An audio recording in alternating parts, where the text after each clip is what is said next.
even now, they're a developed country, but there is a tremendous commitment by the state. Don't listen to this nonsense that the state should give up the direction of the economy. It's nonsensical, and we have so many stupid leaders who think you can develop a country, that somehow you can hand over the development of your country to something called private enterprise, unregulated. Unaachia tu basi. Maneno ya kipumbavu. Nani wameacha? Who has done it? The Japanese have not done it, the British have not done it, the Germans have not done it.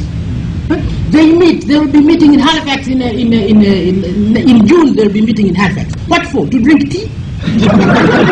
What do you think they're going to meet to do in Halifax? The big seven are going to meet in Halifax to do what?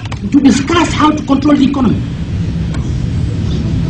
It's not a meeting of bankers. It's a meeting of presidents and prime ministers on the economy. And this ignorant people in Africa are being deceived. Don't leave it to the private sector. Where is the private sector? Where is the private sector in Tanzania to which you are going to leave this development of the country? Where is it? It needs nothing. It needs nothing before you can have it. Is it? So you nurse it. This is what the Asian countries have done. And they go on nursing it. So the Japanese did it. Korea, tough. It's only now they're beginning to open up their market. How do you open up your market to big competitors when you have no power to compete with big competitors? This is ridiculous. I mean, it's like, madam, I'm sorry.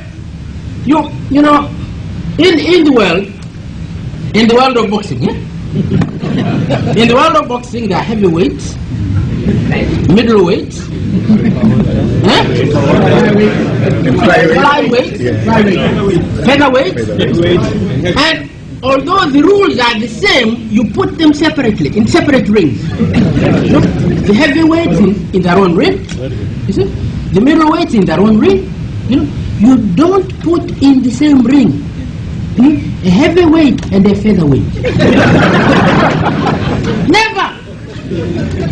How do you do that? That is murder. It can't be called freedom. But that's what trade is. That's what the big seven are telling us to do. That Germany and Burkina Faso should get in the same ring. And that is called globalization, freedom, liberalization. This is nonsense. This is absolute nonsense. You protect the weak until they become strong before they can compete. Always. This is the rule. This is the rule everywhere. But our leaders, even if we tell them that, they dare not argue. They can't argue. So you can't say no.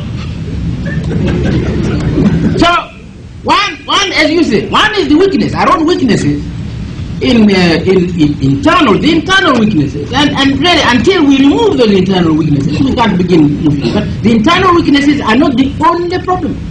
The problem is this pressure from the rich that we should open up our markets for competition. I'm told we have opened now here for banking, for instance.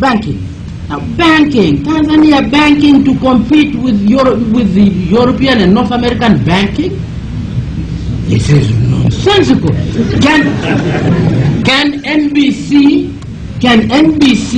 Is NBC free to open a branch in New York? NBC?